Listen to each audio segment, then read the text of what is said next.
Okay. I think getting there.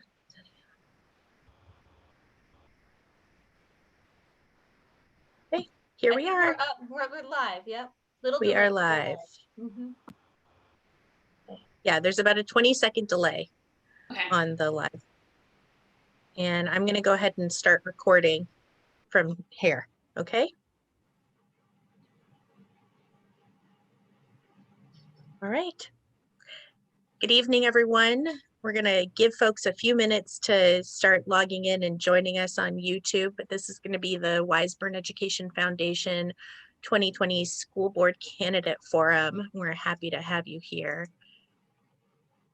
Let's just, like I said, we're going to give folks a few more minutes to go ahead and get logged in, and then we'll get started.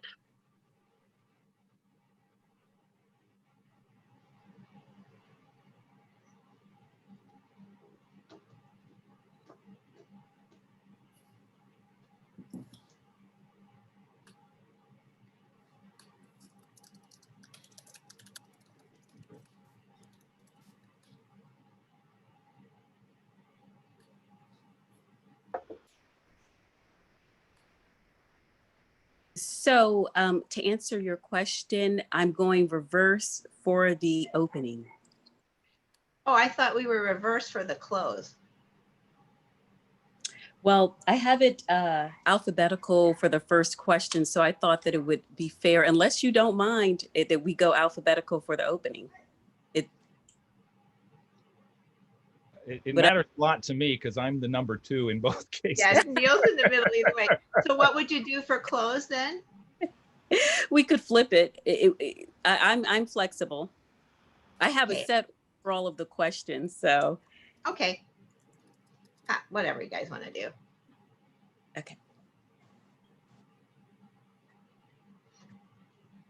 All right, we've got about 20 people logged in. Should we go ahead and get started? Okay.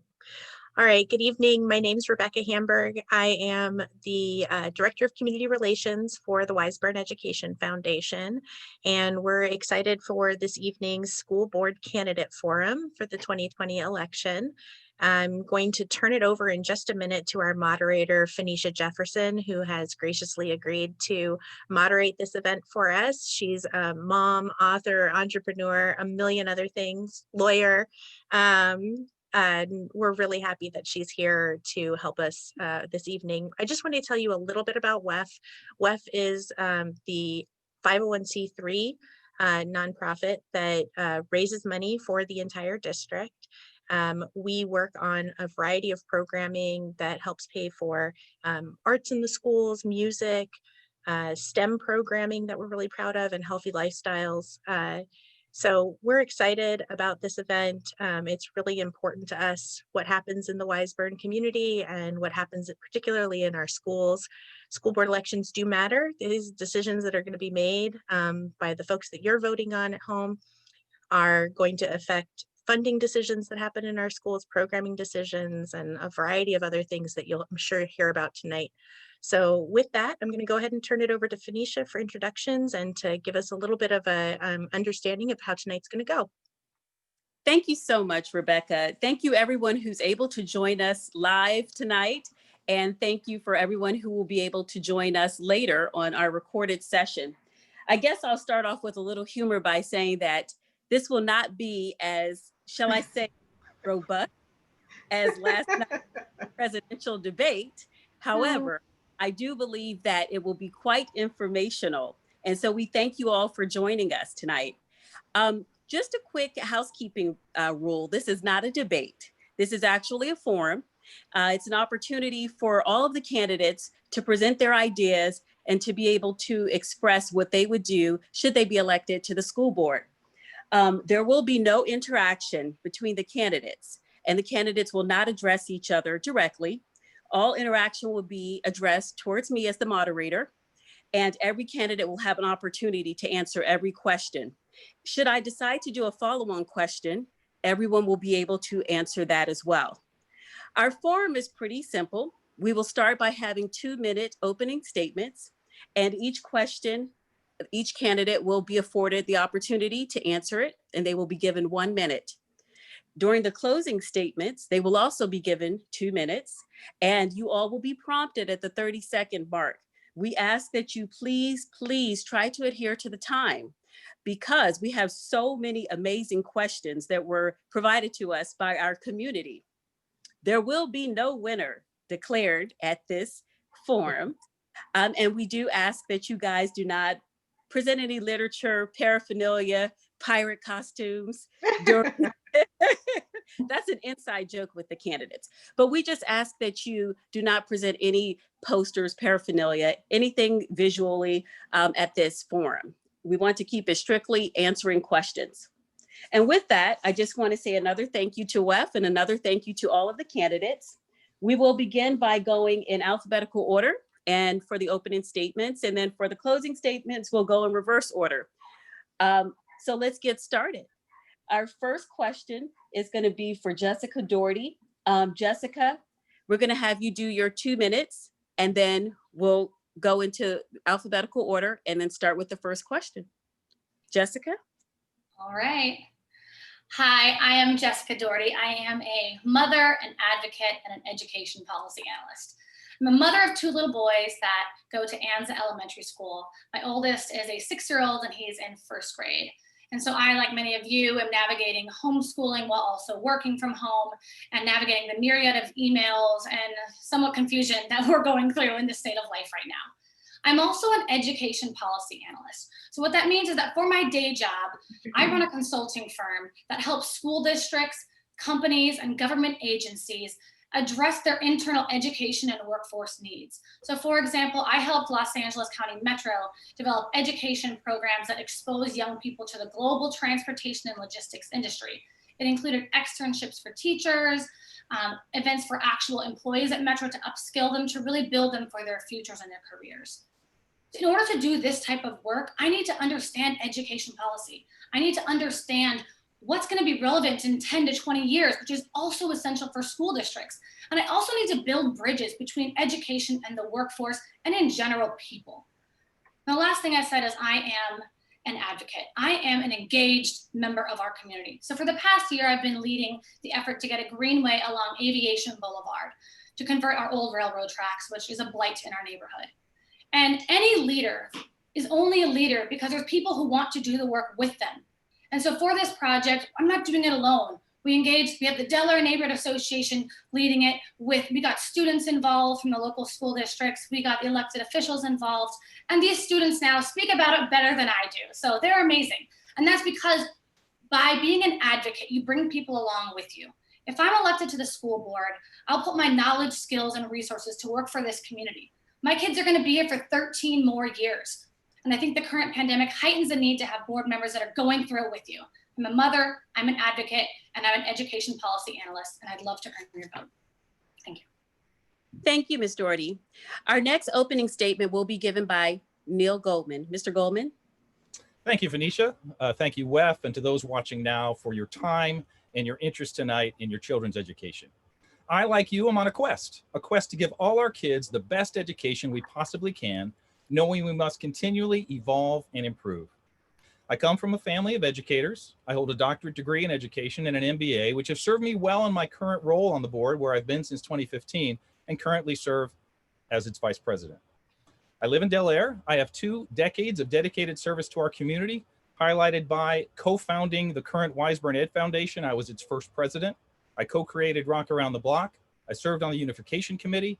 I've spoken before the County Commission and State Board of Education on behalf of our community, and I remain actively involved in committees from reopening to special ed to budget committee and more. As to what I stand for Wiseburn, I'm a champion of getting kids to be life ready, from preschool to graduation and beyond.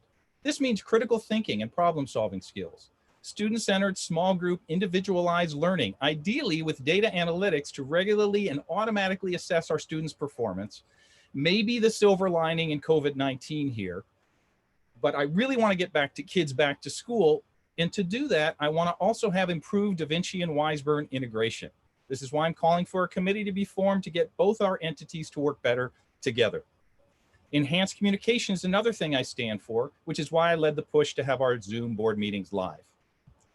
We've done great work in Wiseburn, but the world continues to change, so there's an ever amount of things to do moving forward.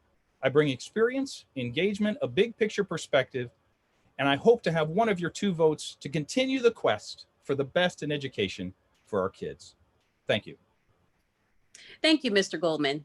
The next opening statement will be provided by Joanne Canetta. Ms. Canetta? Good evening, everyone. Thanks to WEF for organizing this forum. Appreciate our community's participation.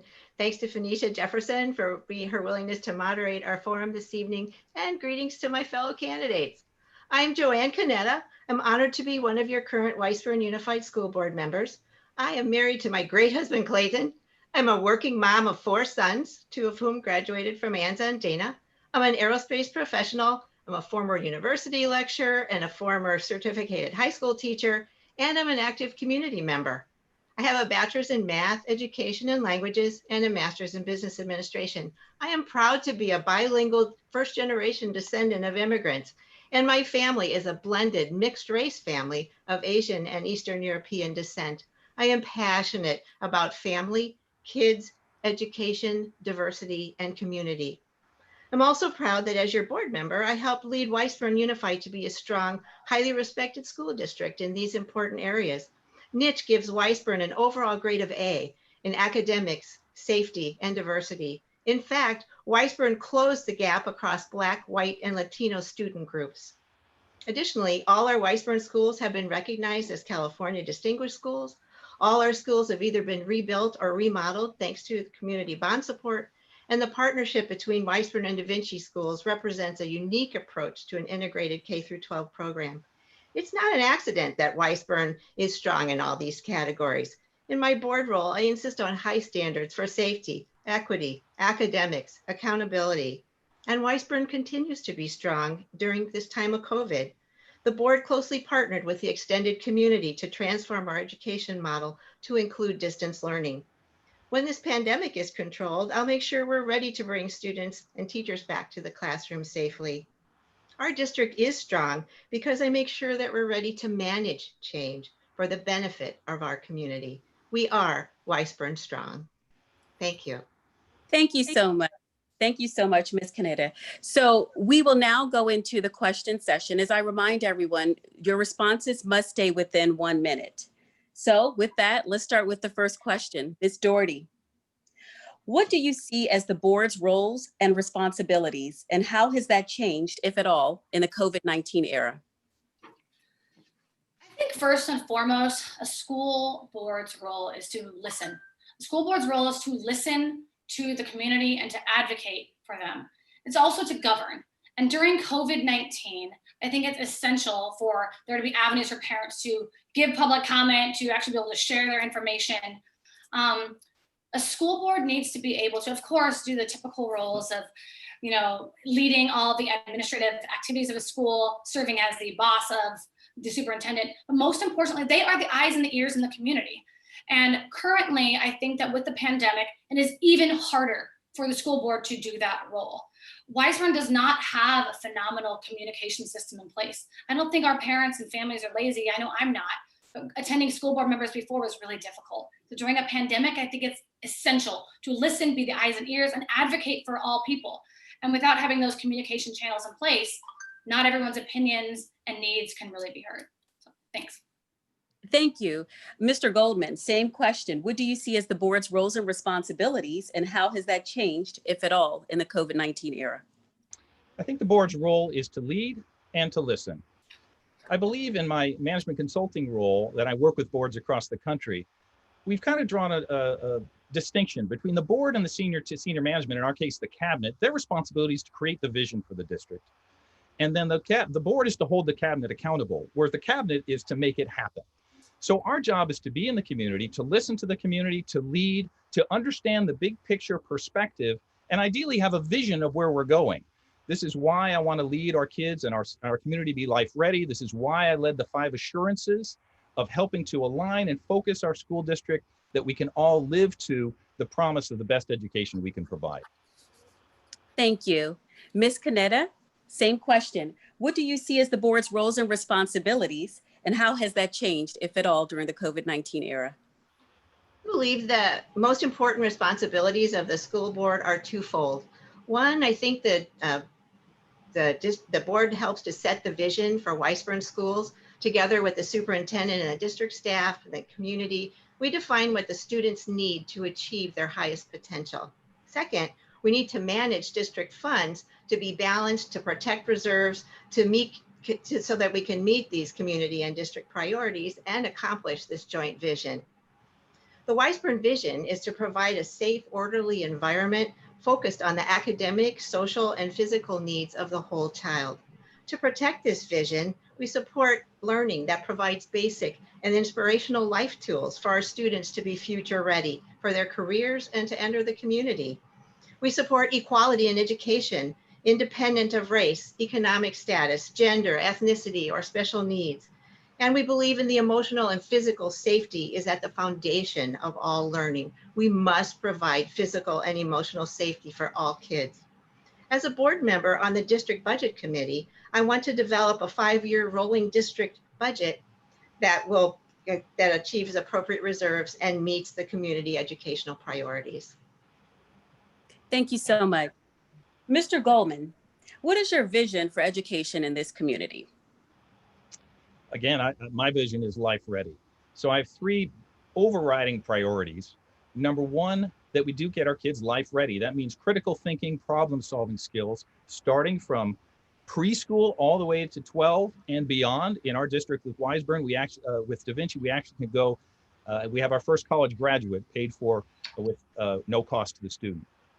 Number 2, student-centered, individualized learning, where we really understand each child and we can help them realize their potential. And then number 3 is this Da Vinci Wiseburn connection. I think Da Vinci does some amazing things. Wiseburn does some amazing things. We have an opportunity to create better synergy between our 2 districts. Or to our entities. This is why I'm calling for a committee to be established that aligns the 2 representatives from both entities so we can make sure we have pathways for success from all the way to preschool, all the way through 12th grade. Thank you. Ms. Canetta, same question. What is your vision for education in this community? My vision for education is already included in the Wiseburn mission statement that we all created as a board. The Wiseburn vision is to provide a safe, orderly environment focused on the academic, social, and physical needs of the whole child. My vision for education is to educate the total child to be future ready and to achieve their highest potential. I support learning that provides basic and inspirational life tools for our students to be future ready for careers and community. I support a student-centered culture in which we respond to all students' academic and emotional and social needs. I approve taking advantage, for example, of the federal lunch program that provides free lunches for all students to support their physical health and strength. And I very much support equity in education, independent of race, economic status, gender, ethnicity. I believe emotional and physical safety is at the foundation of all learning. We must provide physical and emotional safety for all of our students. Thank you. Ms. Doherty, same question. What is your vision for education in this community? I'm timing myself, I'm not looking down. Hi, my vision is that people look to our district and say, wow, they have figured out how to get kids to be engaged in learning. So I have a very fairly hyperactive 6-year-old. He does not learn well by sitting still and learning, but project-based learning really gets him engaged. I don't just tell him, hey, here's the life cycle of animals and let's learn about snakes. No, we have to go out on a nature walk and see snakes and then create a diagram about them and then he presents them to me. Project-based learning is the future and is how people learn. And what I mean by project-based learning is just hands-on learning that's applied to their futures and getting them to be entrepreneurial and creative people and getting them engaged. Also, our district is so diverse. We need to celebrate that piece of our district. My vision is that our district is united. Our school district is the only thing uniting Holly Glen, Del Air, Wiseburn, and our areas together because we're mixed jurisdictionally. Our district, if it's really strong and communicated together, we could actually be the place that everyone looks and says, wow, they figured out how to do engaged learning. And that would be my vision. Thank you.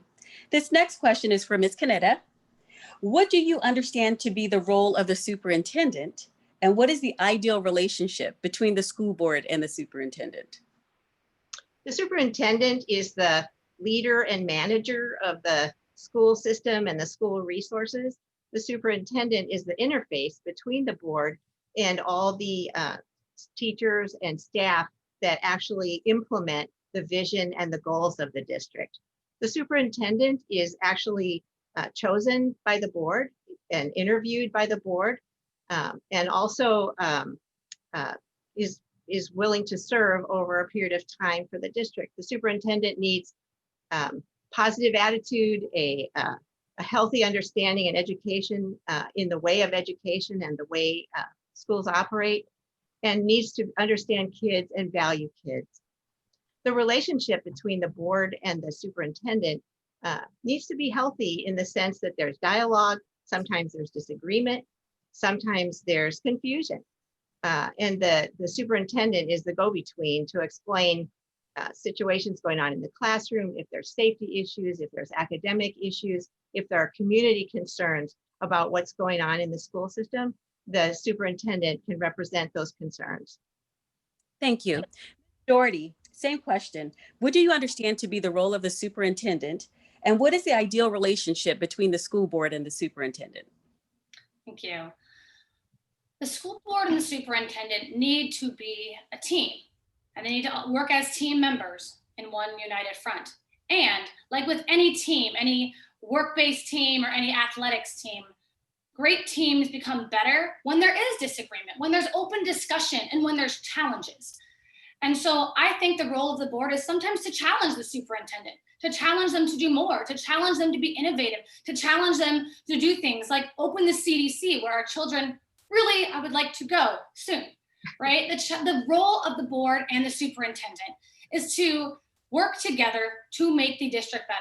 And the superintendent does carry out those things and is the leader of the school, but the board is the boss of the superintendent. So the board needs to be looking for ways to constantly push for improvement. And as a school board member, I think that I'm up for the charge. Thank you. Mr. Goldman, same question. What do you understand to be the role of the superintendent? And what is the ideal relationship between the school board and the superintendent? It's a really interesting relationship. It is both a partnership and certainly not adversarial, but we do need to challenge him in this case in his role. We as a school board hired our current superintendent, and I want to give a shout out to Dr. Silvers because I think he's done an exceptional job and I give him tons of credit. He's not got an easy job because he has 5 bosses, and those 5 bosses don't always agree. We have some pretty heated conversations, and we have some pretty challenging demands of one another. Our job collectively is to lead the school district, again, to create vision, but then our job as a school board is to hold them accountable to that vision. There's tremendous amount of financial things going on that aren't usually, certainly are visible, but we're running a business. And he is the CEO of the business, and the school board is the board that's holding him accountable.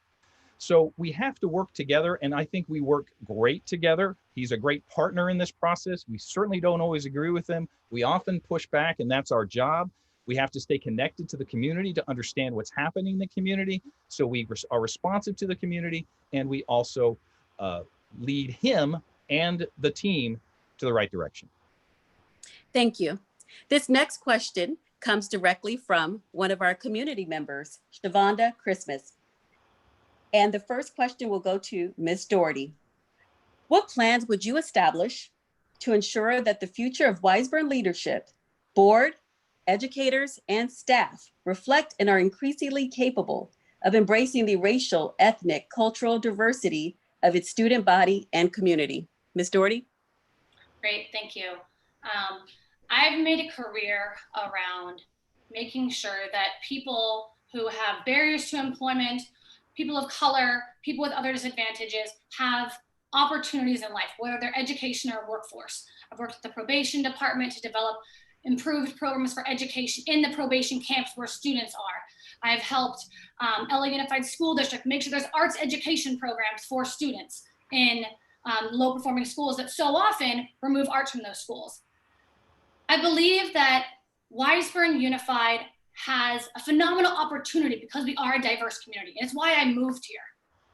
And I want to make sure that Wiseburn does teach and integrate diversity and diverse thoughts and ways to celebrate this diversity organically into curriculum. As an example, my son has come home not necessarily knowing about certain holidays he should have known about. My son has come home talking about celebrating Christopher Columbus Day. He did not learn those things from me. And I think that we need to provide education to teachers. It's not their fault if they have not been educated. We need to provide education to teachers. We need to provide events and great healthy learning environments for students and families. And that can only be done as a community. It can't just be top down. It has to be organically with community inclusion. Thank you. Mr. Goldman, same question. What plans would you establish to ensure that the future of Wiseburn's leadership, board, educators, and staff reflect and are increasingly capable of embracing the racial, ethnic, cultural diversity of its student body and community? Ethnic diversity, equity, inclusion is vital to our district. We are, when last checked, the second most diverse school district among 80 in the South Bay. That is a cause for celebration. In our Wiseburn assurances that I helped lead the cause with many community members creating this in a series of workshops, we identified the 5 pillars. One of them is community and collaboration with a parentheses, diversity, equity, and inclusion. We have to live into this. Candidly, we can do a better job with this with our teacher hiring. We can have more diversity in our schools because that gives us more opportunity to understand this. I'm really proud that our district implemented implicit bias training at the beginning of this year. That was incredibly educational. I was thrilled to be able to attend that and hear some of the wonderful questions from our teachers and participants that really are trying to understand and be inclusive, because the community that makes everybody feel special, that makes everybody feel included, is more engaged, is better for everybody, wins in that scenario. And we have to absolutely continue on that path. Thank you, Mr. Goldman. Ms. Canetta, same question. What plans would you establish to ensure that the future of Wiseburn's leadership, board, educators, and staff reflect and are increasingly capable of embracing the racial, ethnic, cultural diversity of its student body and community? Well, first of all, as a member of my family unit, being a mixed race family to begin with, I totally understand and respect and celebrate the diversity in my own family and definitely in our community. I believe our district already offers many opportunities for inclusion, and I'd like to develop more teamwork and self-confidence for our students. Inclusion actually is composed of several variables. There's gender, there's race, there's economic status, ethnicity, there's special needs. There's many factors that can separate us and that can also unite us. In the area of gender, I would like to encourage equal participation in math, science, social studies, drama, art, and writing, to strive for increased gender representation in non-traditional areas, to raise self-confidence and self-awareness. I've worked for many years in aerospace, and I'm often the only woman in the room. I am passionate about offering young women more opportunities to participate in tech if they choose. Inclusion happens when we offer opportunities and encourage participation. My plans would provide those opportunities and deliver those results. Thank you. This next question is from Mr. Goldman. What kind of relationship should a district or the board have with its community? For example, the parents and the families. It should be as interconnected as we can possibly make it. One thing I have proposed and gotten approval, I'm bringing this to the board, I have gotten approval from the board chair, is community hours, where we would have, in this new opportunity with Zoom, is to have Zoom hours at least once a month, where we have, it's basically office hours with a community connect. I believe we have to be as connected. This is why I attend as many events as I can. This is why I have contacts with teachers and parents in every school site, so I understand what's going on to the best of our ability. It's got to be a partnership. You know, the opportunity we have to work together is going to be the best, not only for our kids and for our families, but our communities. We want to build partnerships, be connected. I think it's a vital relationship. I think the relationship with the community is vital. The relationship with the cabinet is vital. The relationship with the teachers is vital. And I think that's something our community and our district has been really good at. We have great relationships everywhere, and that serves us really well. Thank you. Ms. Canetta, same question. What kind of relationship should a district or the board have with its community, in particular parents and families? Well, relationships are the foundation of communication, understanding, partnership, and progress. And so we need to support, we need to instigate, we need to maintain those communications. It's not enough just to show up at a board meeting, although board meetings do take a lot of time and preparation. Neil's laughing. It requires us to also be available to the community for questions, for comments, because not everybody wants to go or is able to go to a board meeting. We want to make sure that people understand that board members care about the community. We know that we have great communication with our staff. We have great communication with our teachers. We have great communications between the teachers and the students and the families. And we want to maintain those good communications. And I think with technology and with communication specialists that we're hoping to include in the district too, we'll be better at communicating policies, decisions, and involving the community in that decision making. Thank you. Ms. Doherty, same question. What kind of relationship should a district or the board have with its community, in particular, parents and families? Thank you. I think first and foremost, while running this campaign, albeit during a pandemic, it's very obvious to me that many of our neighbors do not know there is a school board, nor do they understand the role of the school board. And so they need to understand that there is a school board and how to communicate with them. So the role of the school board is to communicate openly with people, yes, but to create those channels and open communication so that way people know that it exists, know how to utilize that resource and how to actually have their voices and concerns be heard.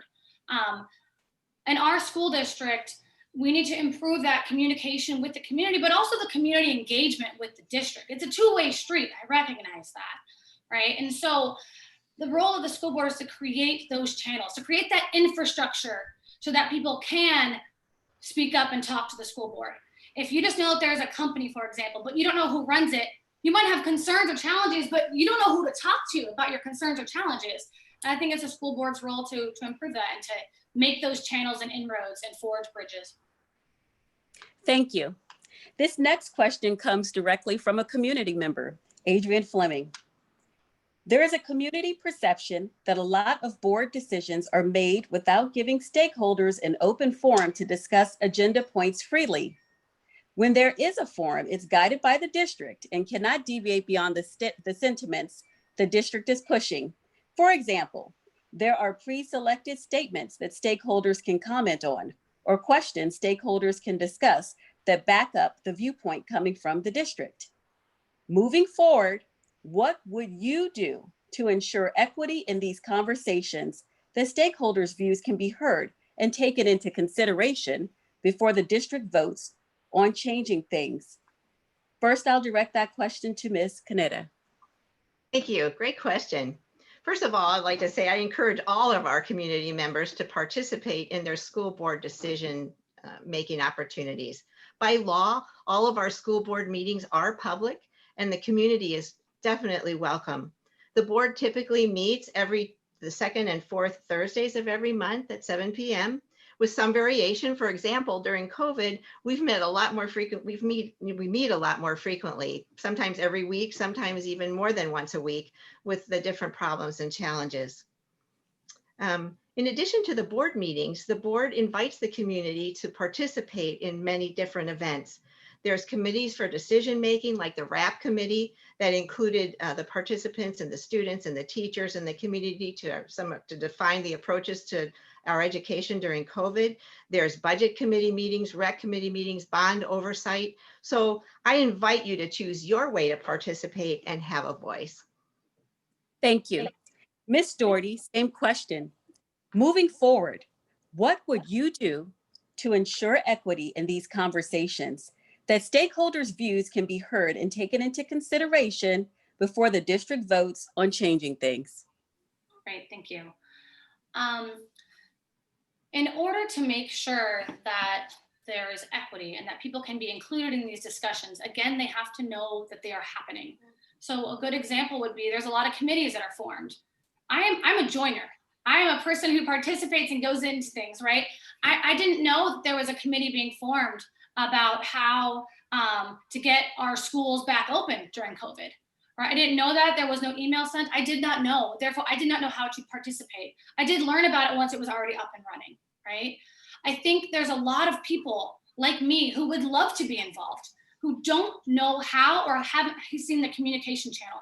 And I agree, there might have been an email that I might have missed because we're busy as working parents. But I think that there's multiple ways. There's more than a board meeting, there's more than an email. It's 2020. There's email, there's social media, there's Facebook, there's a YouTube channel, right? We can get creative and we have to. It is our charge as a district to make sure that the people can communicate so that there is equity in these decisions, so that there is equality. Thank you. Mr. Goldman, same question. Moving forward, what would you do to ensure equity in these conversations, that stakeholders' views can be heard and taken into consideration before the district votes on changing things? Well, there's a couple things I've already mentioned that I'm planning on doing. One is to create these community hours. We're available on Zoom and we're available for conversation. Another is, again, I led the charge to make our board meetings Zoom friendly and live, so you can participate in them. That's now happening.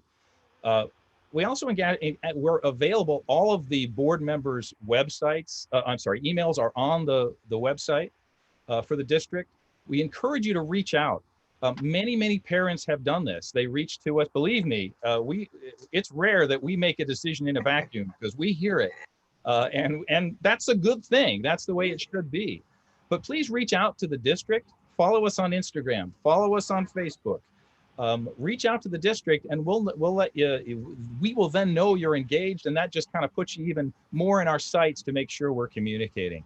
So I think we can do a better job with our communication, no question. And I think it's an opportunity for us to reach to our community and our community to reach to us. And we definitely want to make sure that happens. Thank you. Ms. Doherty, how would you build consensus and support in the community around the work of the school district? Who do you bring with you to the table? You build consensus by being able to have conversations with people who disagree with you. And it's something that is deeply lacking right now in our nation and our political climate. And unfortunately, that trickles down locally as well. So I grew up with a dad who was a diehard Republican Vietnam vet and a mom who was a college professor, Democrat liberal. And having that open discussion really taught me and prepared me for life in a way that not everyone has, unfortunately. So I bring to the table the ability to build bridges, the ability to talk to people who might disagree, the ability to talk to all people in the community. También yo hablo español y por eso yo puedo hablar con toda la gente, right? Like I speak Spanish as well. And I think there's a lot of people in our district who I've talked to during this campaign who aren't engaged because they're like, oh, I didn't know that happened, or there's not a thing for me. So you have to bring all people to the table, including the students. I think that if there was a student committee that actually helped make these decisions even more, that's a great way to teach them. It's a great way to have everyone engaged. Thank you. Mr. Goldman, same question. How would you build consensus and support in the community around the work of the school district? Who do you bring with you to the table? Well, first of all, it's a philosophy of approach. And I believe the approach should be interest-based, not solution-based. In other words, come in with what's our common interest? What are we trying to achieve rather than suggesting solutions right off the bat? Because we have to hear multiple perspectives. Certainly our relationship with the teachers, WFA, is essential. Certainly our relationship with CSEA, our support union, is essential.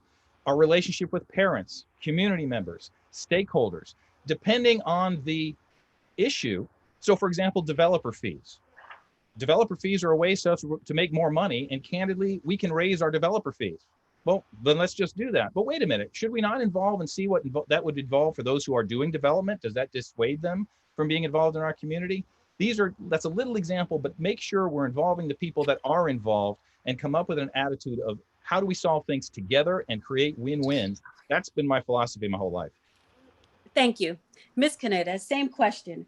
How would you build consensus and support in the community around the work of the school district? Who do you bring with you to the table? You know, I think Ms. Doherty brought up an interesting fact about the community that we all know, and we know that it might influence how people participate, and that is that we're not actually a city. We're not like Hawthorne exactly. We're not Manhattan Beach exactly. We're not El Segundo exactly. And so our school district encompasses some of Hawthorne, some unincorporated area, Delaware, Wiseburn, and so on. And so we have to work really hard to bring people together that represent the different communities, the different perspectives. And that would include parents, that would include teachers, that would include students from those communities. The board represents those different communities. We need to make sure that, and I sense from a question that you asked earlier, that the community may feel they don't know how to participate or don't maybe have the inclination to participate in everything and would like to pinpoint ways to participate. And I agree that we need to improve our communication, and we will, so that people know what kind of participation is available and what they would choose and ways they would do it. Thank you. This next question is for Mr. Goldman first. With 1 or 2 meetings a month, all school boards are limited in what they can do. How does or should the board decide what's most important? Well, I'll take you to the pillars that we created Right. for that very purpose. I work with organizations all across the country, and in the work I do in organizational leadership, that's my professional world, we try to help companies figure out their focus and align to it, and that builds tremendous success. So we brought that by going to the community, asking community members, teachers, staff, cabinet, board members, community members, what are our core priorities? In a series of 9 meetings, we got together and identified our 5 pillars. I don't have time to talk about them all now, but the idea of those pillars was to become guardrails or guideposts to help us make decisions. And yes, although we only meet twice a month, and due to the Brown Act, that's all we can do in terms of more of us together. But believe me, the board responsibility is to talk. I talk with my fellow board members all the time, as do they, that we're continually, and the cabinet, to find out, to discuss the issues, to respond to the community, and now moving forward to adhere to the pillars to be most successful. Thank you. Ms. Canetta, same question. With 1 or 2 meetings a month, all school boards are limited in what they can do. How does or should the board decide what's most important? You know, a school district is a lot like a small city or a small country in its way, in that we have many variables to consider in our decision making. We have, stakeholders. We have community members, stakeholders being the community members, the parents. Stakeholders are also teachers. Stakeholders are also students. And we have issues that concern everyone. We have diversity, we have ethnicity, we have budgets we have to meet. We have education needs above all that we're trying to succeed for our students to survive and to thrive. So the important thing is to focus on what, as a community, we consider to be the main priorities. Right now, in terms of COVID, that's not too hard. And yet, in times of COVID, we're still educating our students. We're still promoting kids from 4th grade to 5th grade. We're still promoting kids from 8th grade to high school. And we have to pay attention to the real world needs of our families and our community. Thank you. Ms. Doherty, same question. With 1 or 2 meetings a month, all school boards are limited in what they can do. How does or should the board decide what's most important? Back to communication and making sure that there is and are opportunities for other people to get involved and communicate and participate.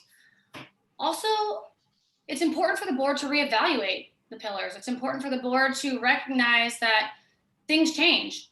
Right now, in the time of COVID, the most pressing need for families is to be able to educate their kids. And equity is a huge issue right now. Working families, my children are often, Zooming, and I'm hoping they're okay.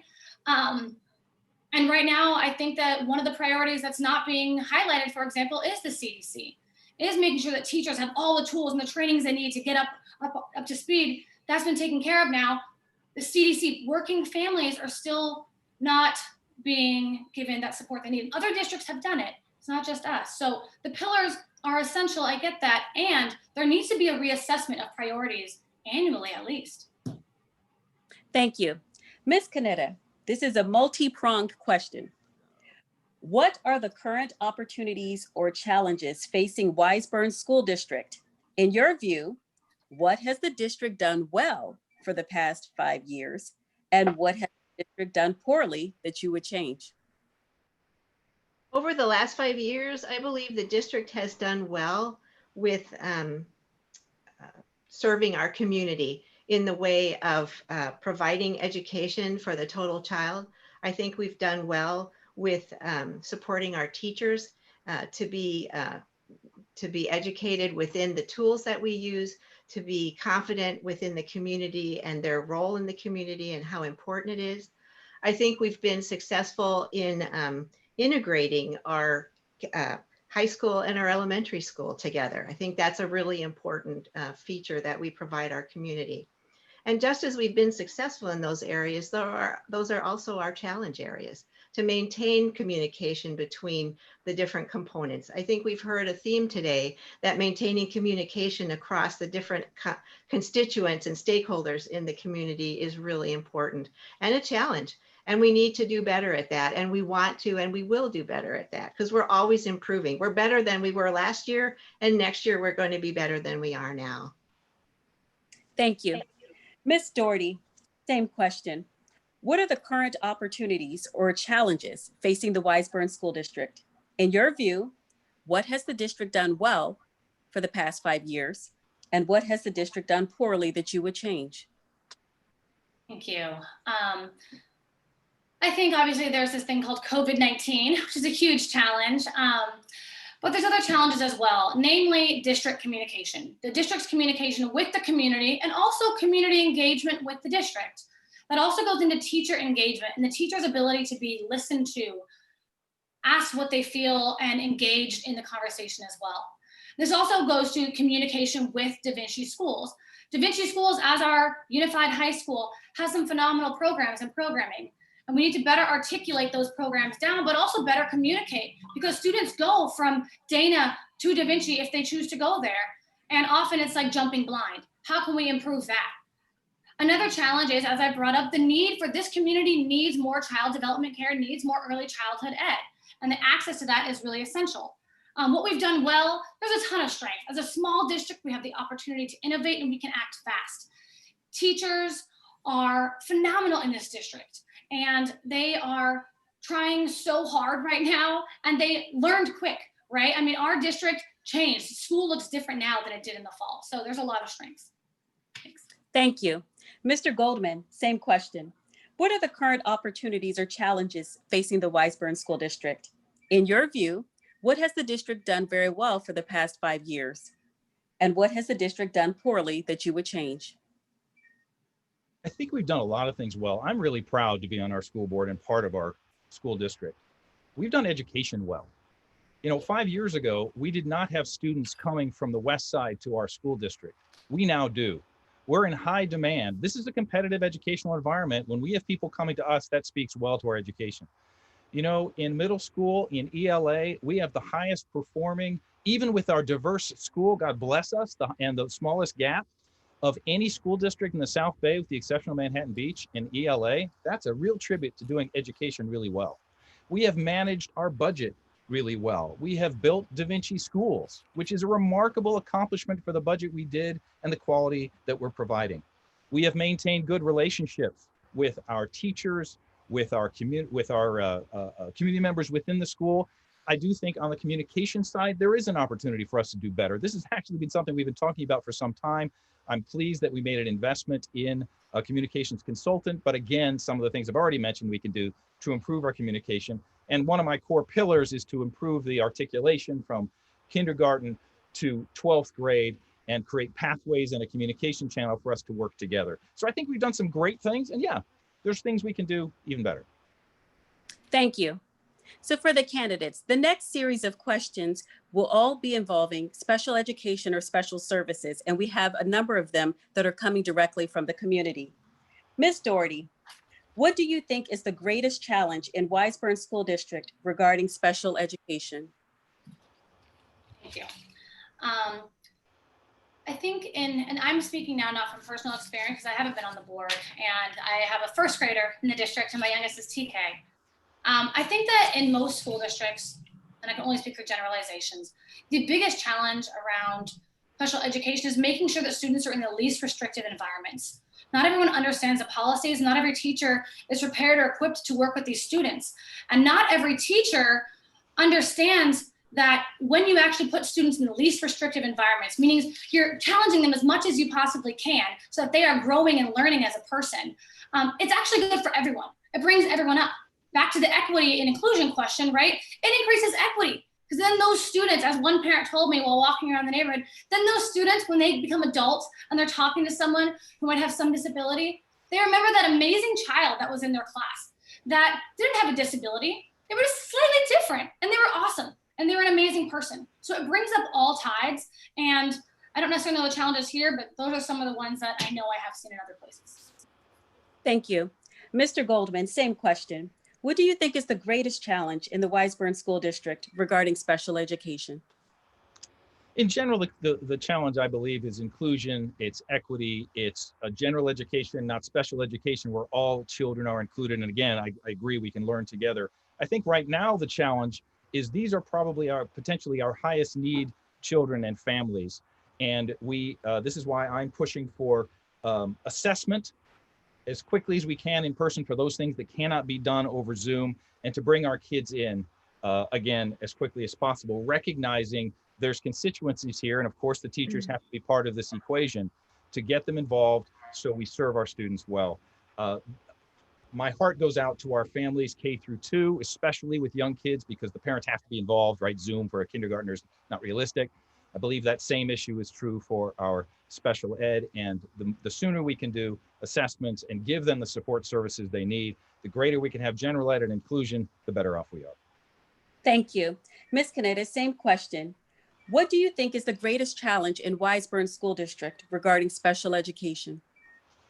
Well, in this time of COVID, obviously the biggest problem is finding a way to get the special ed students back into the classroom with their teachers so that we can provide the education and the environment that will stimulate their learning and their acceptance of their their path and realize their path. I just was actually talking to Blake this afternoon a little bit to see what our plans are for getting the special ed kids back, because we do have permission from the LA County Department of Health to start integrating those students back into the classroom. And we want to do that as quickly as possible. It's really important.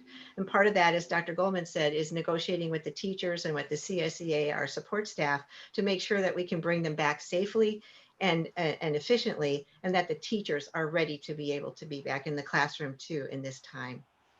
Thank you. This next question comes from one of our community members, Lucy Severns. What do you think the district can or should be doing differently, if anything, to address virtual learning challenges for students with the greatest need? For example, ESL or students with IEPs. What about support for working parents during distance learning? That first question will go to Mr. Goldman. This is our greatest challenge, right? We have been, I'll speak for myself. I have been incredibly worried about equity and access. In the last board meeting, I asked about how is learning loss, what is the issue and how is it being addressed? This is a very difficult situation. From an access perspective, I'm glad we're providing hotspots to our kids, to our families, so that no one is left behind in terms of access digitally to online learning. It is difficult for us to provide additional services in person, both legally and responsibly. So I agree. This is one of our biggest challenges and an issue that we need to continue working on to serve our students well. Thank you. Ms. Canetta, same question. What do you think the district can or should be doing differently, if anything, to address virtual learning challenges for students with the greatest need, for example, ESL and students with IEPs? And what about support for working parents during distance learning? Thank you. Certainly, Dr. Goldman said it well in terms that it is our greatest challenges as a district right now. I know we're sending out a survey. In fact, I believe some of the surveys have been returned already to the parents and the community for understanding the effectiveness of distance learning in all categories: emotional, in terms of special needs, educational. How are we doing? What can we do better? And we're receiving, I've heard today that we received over 500 of those questionnaires back already. So we're really looking forward to understanding that data from the community to help us better understand.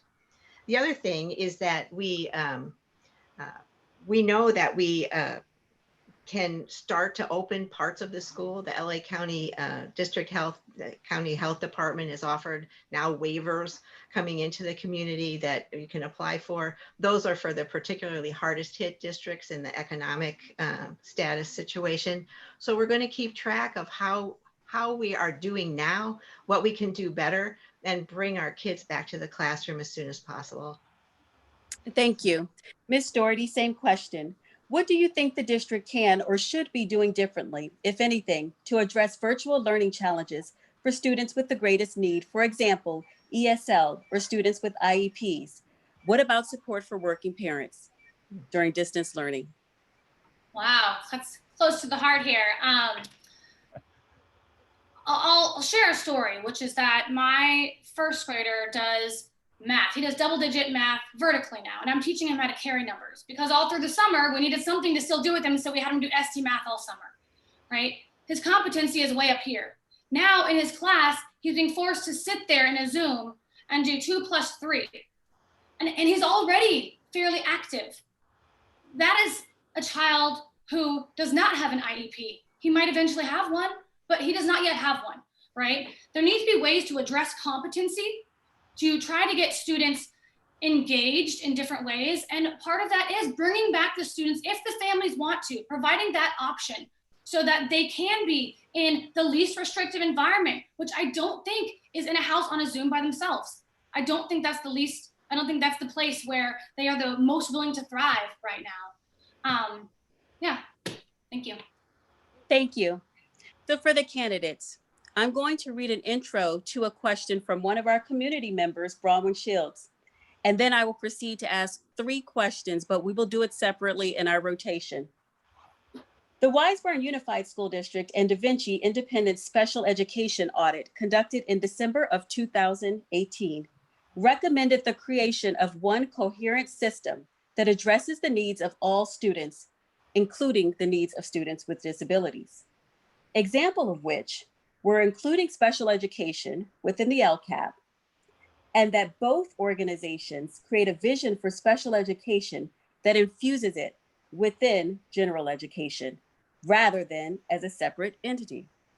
These findings were similar to statewide audit recommendations in 2015, yet students in our district continue to be segregated, and inclusive supports and services must be invented with each individual student's IEP year after year. So first, Ms. Canetta, what is your experience with inclusion, and what do you think our district can do to increase inclusive practices? I think I've said before, and I know I have actually, that my family, being a mixed race family, we've had firsthand experience with inclusion.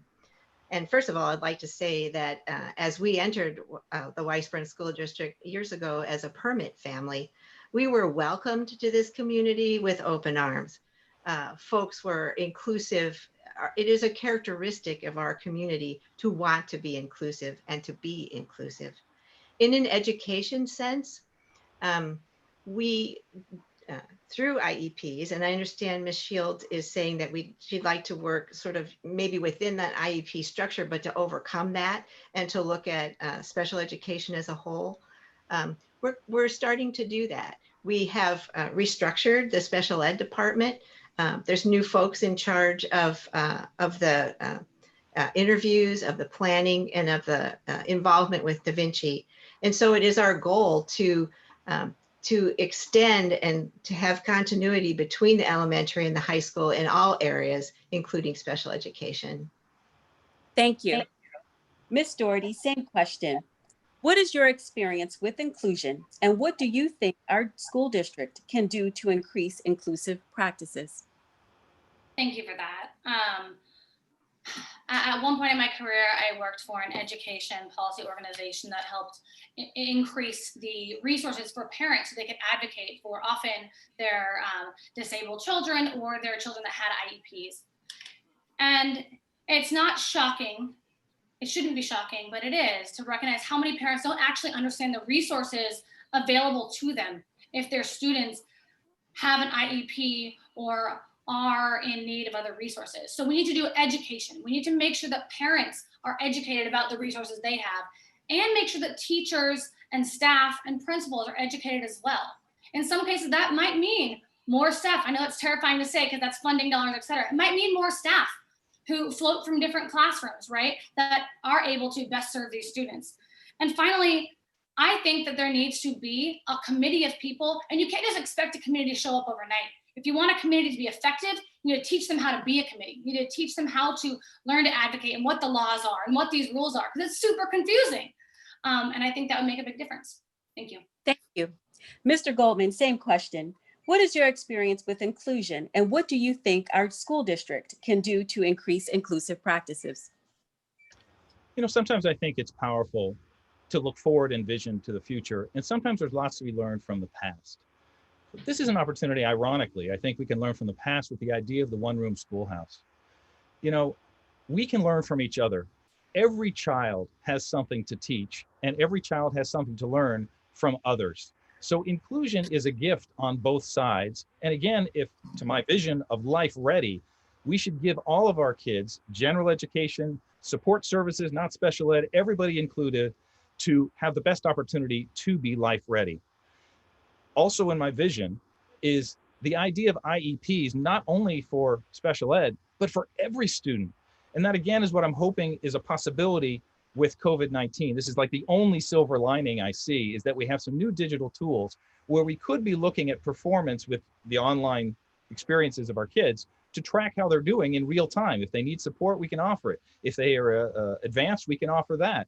So I like individual learning plans for every kid. So there's no real distinction between special ed and general ed. It's all ed, and we're just giving, no one's falling behind. We're giving every kid the opportunity to succeed. Thank you. Same topic. Ms. Canetta, what policies and supporting funding will you put in place to bring the audit recommendations to fruition? We certainly have funding in place already that supports special education. That funding comes from the federal government. The funding comes from the state. And we use that funding to support the education staff in special education, to support the programs that we offer. And we want to extend, as Dr. Goldman was saying too, extend the special ed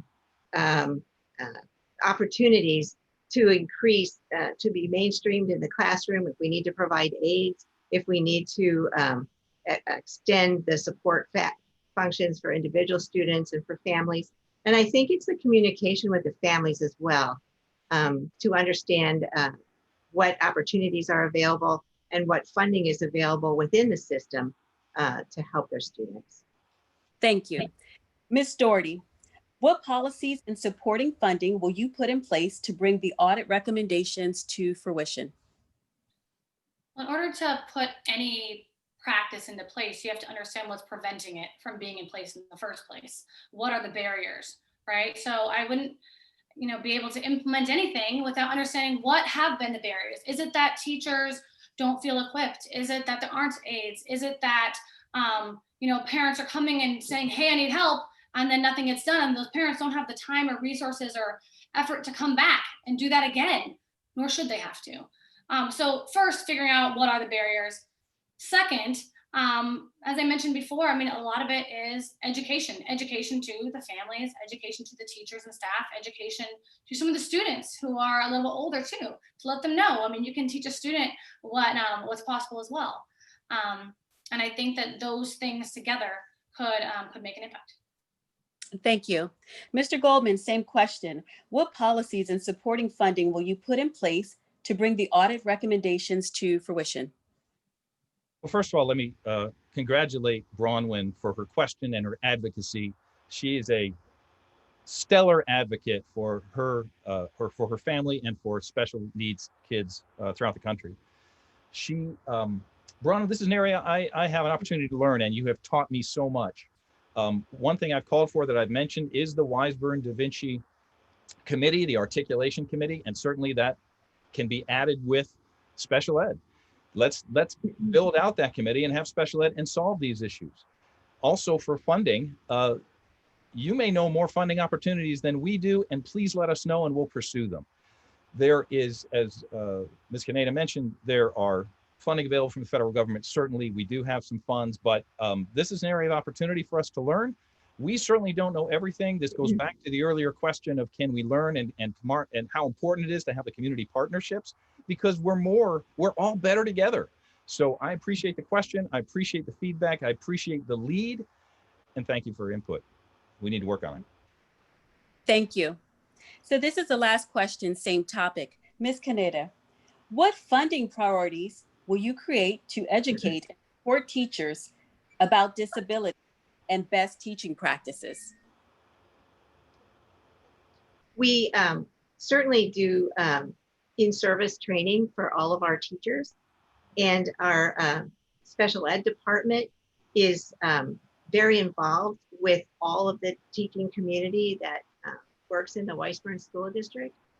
And there's a tremendous already partnership between, the various components of the district, the special ed department and the students and the teachers throughout the school.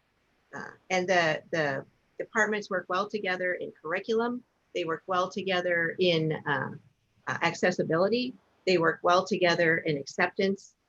And I know that there's always a special effort made for the students to be mainstreamed into the classroom. Thank you. Ms. Doherty, same question. What funding priorities will you create to educate and support teachers about disability and best teaching practices? Again, I would have to start off by researching what currently is already in place, what training is already in place, and what funding is already utilized for these things. Because without first researching what exists, you might create something in a vacuum or in a silo or in some other container and not actually get the end result that we want. It sounds like you yourself have ideas, Bronwyn, and I'd love to know what those are, but there's other families and parents like you and other districts who might be, exceptional leaders in this realm. What have they done? What did they do? What trainings? Who did they use? It'd be important to figure that out. I also think there's some creative ways to find new funds right now. I mean, the CARES Act is putting a lot of funding towards schools, towards various populations of students, and as well as like there's strong workforce funds and CTE funds that can be utilized for creative educational opportunities. And maybe that would be upskilling existing teachers. Thank you. Mr. Goldman, same question. What funding priorities will you create to educate and support teachers about disability and best teaching practices? I love this idea. And this is where some really interesting ideas are born. For example, every year at the start of each year, we have a back to school and we have a speaker. Last year, the speaker was about change because there's so much happening in the environment relative to change. That was a powerful start to the year to say, hey, we need to evolve because the world's evolving. This year was about implicit bias and really understanding that the words we use have impact on other people and how to be conscious of including people. Perhaps next year it's differentiated learning and inclusion. And I know Dr. Harbeck is responsible for our educational practices or for our professional development. To include that in our professional development plan is probably a great idea. And I'd like to bring that up and have that conversation. So that's something I would look into as well. Thank you. Ms. Doherty, in an era of more limited financial resources, how will you enlist support for bond issues or public school spending from voters or taxpayers with no children in the public schools? How can the school board prove itself accountable to those citizens? Great question. I think there's a lot of benefits that come from having a high-performing school district, and obviously that brings up property values, et cetera. But also, as I mentioned earlier, the school district is the thing that actually unites our community. And being involved in public policy issues, the school district is the one thoroughfare that unites us. And hopefully it can unite those individuals without students as well. I think getting them engaged in some of these other activities and events is one way to do that. It shouldn't just be, people with children who are engaged in these discussions, especially when it comes to school bond issues. Also engaging them in, what they want to see. It goes back to communication. What are the means through which they can communicate on what's wanted without knocking every single door? Because yes, that's one way, that's the old way of doing it. There's new ways in 2020. And so figuring out how to engage them through the neighborhood associations, through the, various watch groups and sports groups, I think that could also get that done. Thank you. Mr. Goldman, same question. In an era of more limited financial resources, how will you enlist support for bond issues or public school spending from voters or taxpayers with no children in the public schools? How can the school board prove itself accountable to those citizens? Well, in terms of accountability relative to bonds, I'm proud but disappointed that I sought to refinance our current bonds, both the current one and a second, to see if I could reach a threshold that makes sense to save our community members money. Unfortunately, it did not meet that threshold, and the second bond that I thought we could combine was not callable, and thus we couldn't refinance. I think the bigger question here is, should we be pursuing bonds right now? And I'm proud to say I was among the first, if not the first, on our board to say, no, this is not the time. Certainly in a recession and a pandemic time, 2020 and probably 2022 is not the time to pursue that. I would rather find other sources of funding. But to the question of how do we engage people, should we pursue a bond in the future? I think education's the answer. A more educated, sophisticated, savvy society is better for everybody. There's signs all around, which I love. Science, I believe in science. Science matters. Truth matters. Education is the answer. We all do better with a more educated populace by improving our kids' ability to be life ready. We all can win, and that serves our community well. Thank you. Ms. Canetta, same question. In an era of more limited financial resources, how will you enlist support for bond issues or public school spending from voters or taxpayers with no children in the public schools? How can the school board prove itself accountable to those citizens? Anytime you ask someone to vote for a proposition or a new tax or some new charge that will accrue to them, what you have to do is help them understand why it would benefit them, why it's important. And with families that no longer have children in the schools or perhaps never did, it's important to help them understand how the community benefits from the particular points that the bond is hoping to solve. Maybe it's improving schools. Maybe it's building an opportunity for us to have immersion programs. Maybe it's offering preschool for all of our community. Why would that benefit parent or families with no students? Well, how it benefits them is through education and through growth in the community.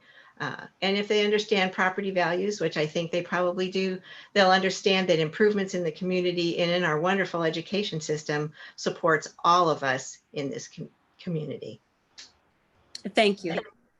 Mr. Goldman, with the limited land available to the district, please explain your priorities for using that land. In particular, what would you do at the old Dana site at the corner of 135th and Aviation? And that is a community question from Russell Keel. Boy, there's so many land questions, and we do have finite land. I'm thrilled that we employed a master plan company called LPA, I believe, and they have helped with a series of community outreach. I mean, many, like something like 15 meetings, to try to get input to help us determine what's next. In terms of 135th, the key question I think on the community's mind is, what are we going to do with what we call Old Dana? And quite candidly, we have to demo Old Dana. But we have to demo Old Dana responsibly. We have to do it in such a way that we know what we're doing next, just to tear it down, but that's the time to think about what comes next. And one of the things that should come next on all of our land use is baseball. I know baseball is a really important issue to many members of our community. In this master plan, which has not yet been adopted, but it's ideas for us, we have built a full-size baseball area for behind Del Air. Also with a new councilman coming in, and in a county park that we own, that we give a 99-month-year lease on coming due, there may be opportunity to renegotiate that to get more baseball for our schools. So lots to talk about there, and time precludes from going on. Thank you. Ms. Canetta, same question. With the limited land available to the district, please explain your priorities for using that land. In particular, what do you do at the old Dana site at the corner of 135th and Aviation? A great question. We've been looking at Old Dana for how many years now and wanting to figure out the best opportunity for the community for that land. It is will be some of the last undeveloped land in our school district. And so it's really important to make good decisions about the use of that land. I think one thing that COVID has taught us is that the traditional ways of educating children may be up for grabs. There may be other ways to educate children besides having them all in the classroom at the same time with a teacher.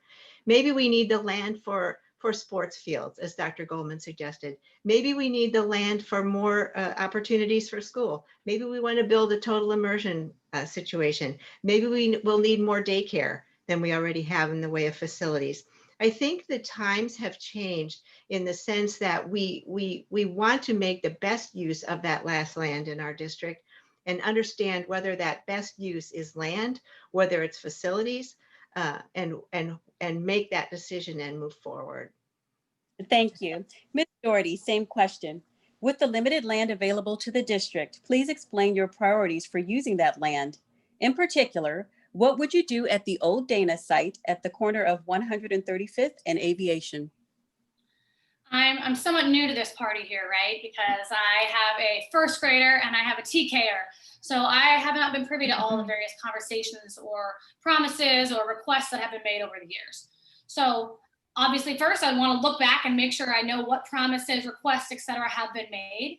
I also do know that baseball has been a priority. I mean, I have two kids that play AYSO and T-ball and baseball now, and our district is short on that. And I think that would be a big priority. I also think that childcare is essential.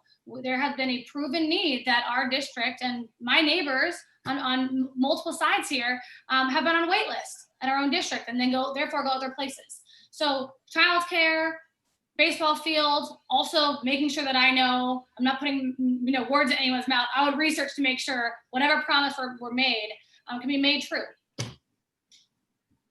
So it appears we have time for 2 more community questions, and that will allow enough time for the closing statement. So let's go to another community question. This one is from Joe Booth.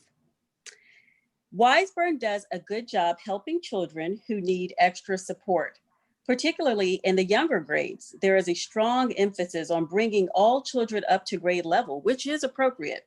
However, there is very little support for students already performing at grade level or higher. GATE students, for example, some of the offerings are largely extracurricular in nature.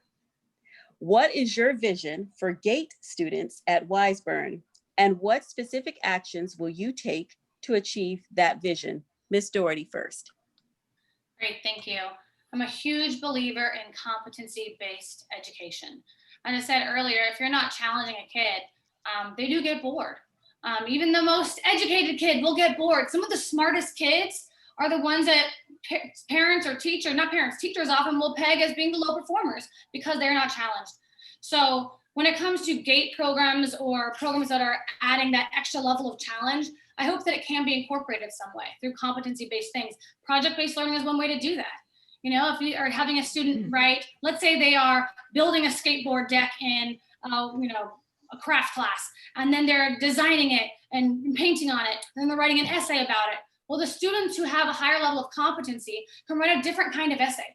The students who have a really high competency in art can do a masterpiece on this thing that they're creating. And I think you have to give them projects that allow them to be innovative and entrepreneurial and creative if you want them to still continue to be pushed. Thank you. Mr. Goldman, what is your vision for GATE students at Wiseburn, and what specific actions will you take to achieve that vision?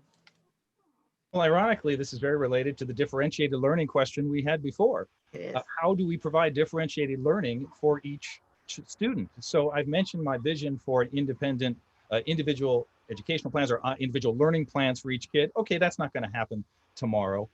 But this is why I love programs like CGI, Readers Writers Workshop, inquiry-based research, where the student can take the next step on it. It's not set, the parameters not really set by the teacher, it's set by the opportunity for the kid to live into wherever they can take this. So I think the opportunity lies in differentiated learning and giving our students and our teachers more ability to reach out and connect with those kids at all levels. And again, I want the learning plans with multiple eyes on kids so that no one is left behind. Thank you. Ms. Canetta, same question. What is your vision for GATE students at Wiseburn, and what specific actions will you take to achieve that vision? Interestingly enough, we're already starting to talk about other alternatives for teaching and learning, alternative ways to learn and to teach, including knowledge-based education, critical thinking skills, problem solving, and bringing these into the classroom for everyone. And what this opportunity would provide is for students, perhaps at all levels of ability, to function at the level that they are, that they are able, and to solve problems and do critical thinking and do project-based learning, where each student will act to their own, will solve problems and behave and learn at to their own level of potential. This gives us an opportunity to have students reach their potential, to participate in the community, to participate in the schools. No one's left behind, everyone's included, and it provides an opportunity for all of the students, whatever end of the spectrum they may happen to be, to participate together and to learn together and to contribute together. Thank you. This last question will come from one of our community members, Mr. Willis Chang. You might know him. Yeah. Mr. Goldman, what is your top priority to accomplish in your term if you are elected, or shall I say reelected? That's it? All right. What's your Well, top priority? My top priority is moving us towards embracing the pillars, aligning our district towards the 5 pillars I'll mention in a moment, and future-ready, life-ready learning, so that we are moving towards education centered on the student and the teacher's the facilitator of knowledge, not the sole source of knowledge, and getting our kids to think for themselves, critical thinking, problem solvers that are able to handle the evolving world of tomorrow. Thank you. Ms. Canetta, same question. What is your top priority to accomplish in your term if you are reelected? Some of my top priorities include serving the needs of our students and our families in ways that we haven't been able to do recently, partially due to COVID. I really want us to start a preschool program. In fact, we already have the facilities and the enrollment lined up to start that program. And we are ready as soon as kids can come back to the classroom safely. Definitely want to reopen the Child Development Center for before and after school care. That facility is also available and ready for use as soon as we're able to bring parents and families and teachers back to the classroom safely. I want to establish a rolling 5-year budget plan where we predict and prepare for our reserves, for our spending to meet the needs of the district, to meet the vision needs that we have, to meet the vision definition, to meet the classroom needs that we have. And I want to create opportunities to expand equity, to set up a buddy system, to foster interaction at the grade level, between grade levels, on the playground, in the classroom. I want to encourage students to have an equal voice in robotics, maybe through career fairs, maybe through industry visits. Thank you. Ms. Doherty, same question. What is your top priority to accomplish in your term if you are elected? Thank you. Well, I spent 10 years working for various nonprofits as a community organizer. And if you don't know what a community organizer is, a community organizer teaches people how to advocate for themselves and builds community by building strong organizations. So to me, my #1 priority for the school district, for our community, is to improve communication with the district and also to improve community engagement. Because with that, we can solve most of the challenges that we've identified. If we increase communication and community engagement, we can better listen to what are the challenges. We can better address those challenges. We can be responsive and not reactive.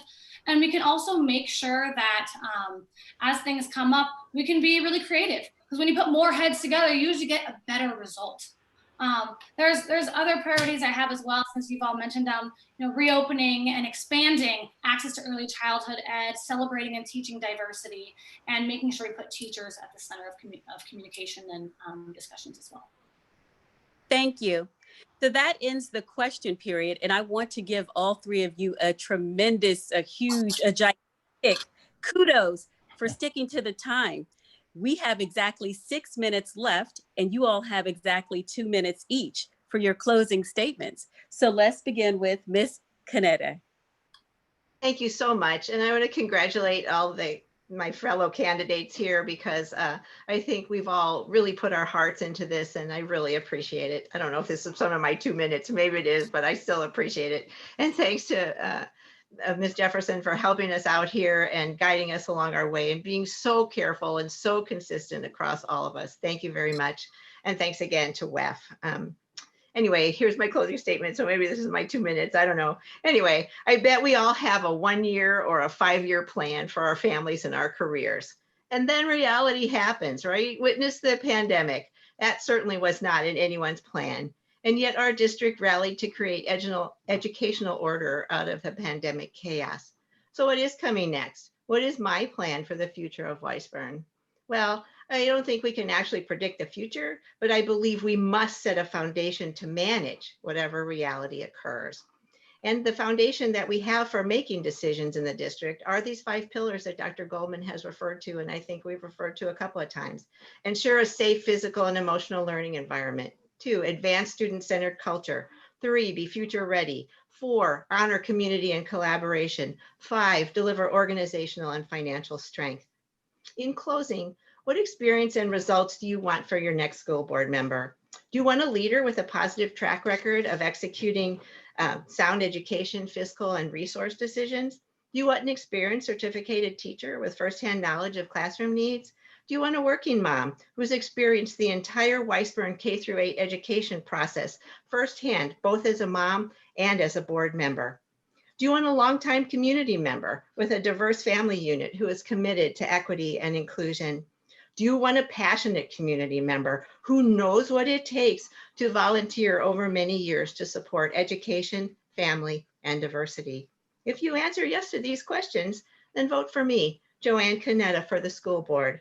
Your vote preserves my commitment to education, safety, diversity, fiscal integrity, and community partnership. Thank you very much. Thank you. Mr. Goldman, your 2 minutes. Thank you, Ms. Jefferson. Thank you to WEF. Thank you to my fellow candidates. Good work all. I am Neil Goldman. I have been honored to serve on the board since 2015. I'm a resident of Del Air and a community contributor for over 20 years. I have a passion for education. I'm proud of the work we've done together, and I want to continue to challenge our district to continually improve, both remotely and ideally as soon as possible, safely in school. Professionally, I'm a management consultant where I help organizations create focus, alignment, engagement, and success, where I work nationally with boards and had advised over 500 companies in 49 states. This informed the work I did in leading to the Wiseburn Assurances, the 5 goalposts and pillars and guardrails to help us move to the future, working with community members, parents, teachers, support staff, and more. These 5 assurances: safety, student-centered whole child learning, future-ready learning, that life ready that I keep talking about, community and collaboration, including diversity, equity, and inclusion, and organizational strength. And I didn't get to talk about financial literacy, another passion of mine, but I put that in there as well. At the top of the pillars that we've created are 3 words: engage, empower, and elevate. I love these as a mission for the district, and I certainly support and want to live into them. Now, I'm the first to admit I don't have all the answers, but I'm committed to learning and hearing all sides. My cause is to continually improve, to evolve our schools, empower our kids to the greatest extent possible to be life ready. You can learn more about my platform at votegoldmanwusd.com, and I hope you will vote Goldman WUSD to enable me to continue to work toward engaging, empowering, and elevating our kids, our professionals, and our community. So together we can realize the quest for the best in education for our kids. Thank you. Thank you. And Ms. Doherty, your closing statement, please. Thank you. Well, thank you to WEF for hosting this and the PTAs, and thank you to you, Phoenicia, for being our moderator. I have a mini PSA, which is that I hope that anyone who is watching this, please help spread the word that there is a school board election. Many of our neighbors do not know, or they do not know what the school board does. So when you leave here, please call, text, email, send out, light beams, whatever you do, and please help spread that word. I'm running for school board because I want to put my knowledge, my skills, and my resources to work. When my oldest child, Haven, started at ANZA last year, I was excited to get involved. I went to a PTA meeting. I went to a few different neighborhood meetings. I met with, at the time, the WEF president and tried to give her some, tips and before she left. And then I met with the principal and I was trying to figure out how could I best contribute to this district and this place I call home. Given that for a living, I help school districts and businesses. And then I found out there was a school board election and 2 seats were up for election. And I truly believe that given my background and my knowledge and my resources, being on the school board is the best way for me to contribute. I'm a mother, I'm an advocate, and I'm an education policy analyst. I believe we need to expand access to early childhood ed. I think we need to celebrate and teach diversity, and we can do it better. And we need to improve district communication with the community and community engagement with the district. Finally, we have to put teachers at the center of all of this. Like I said, I'm a mother, I'm an advocate, and I'm an education policy analyst, and I would love to earn your vote. I think it is time for a new leader for a new era in Wiseburn Unified. Thank you. Thank you. And once again, thank you to everyone who participated and was responsible for putting this together. I think in this time of COVID-19, we are all truly making lemonade out of lemons. And we are doing a phenomenal job. The teachers, everyone's amazing. And I say that as a mom as well. So thank you to everyone who was able to view live. This will be available on the YouTube channel, and there will be information posted on all of the social media websites. Thank you, everyone, and have a great night. Thank you, Phoenicia, for hosting our event tonight.